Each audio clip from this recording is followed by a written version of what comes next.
What's the government's position on this? Danica, good morning. Yes, this is a consequence of National Cabinet last Friday with what Scott Morrison called debulking the risk, trying to remove the chance of that mutant strain from the United Kingdom getting out of our hotel quarantine. The reduced cap stays in place until midway through next month, February 15, in fact. But the Sydney Morning Herald has a story today of an Australian family trying to get back from the United States, only to get an email from the Department of Foreign Affairs saying that they needed to prioritise those most urgent of cases, vulnerable Australians. Interesting to note, though, the acting Prime Minister Michael McCormack on Sky this morning made the claim that some Australians who are supposed to be coming home on these urgent flights actually haven't been turning up. I say to those returning Australians who have registered their interest with DFAT, be patient, and if you do get a ticket, if you do present yourself to the airport. We've had a lot of cases, Danica, of Australians who have actually had a ticket and then just not presented at the airport, and then prevented somebody else from being able to return home. Now, Michael McCormack made the claim that some 71,000 Australians have been brought home since last September. The concern, though, is that there's still around 37,000 Australians still trying to get back. The opposition obviously wants them to do far more.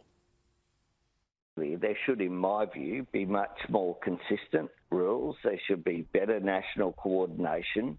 But the federal government's chosen not to do that. Even over issues like international arrivals, the federal government has sought to pass blame onto the states, and that's just absurd. And Jonathan, what's the acting Prime Minister had to say about quarantining people in rural centres?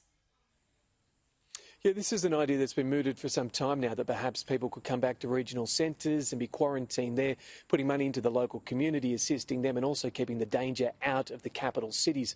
It's perhaps something that the states like Western Australia might even support a little bit more, because it reduces the chance of that spread. But Michael McCormack was quick to knock the idea on the head, saying there was capacity in quarantine centres in Sydney hotels. Have another listen.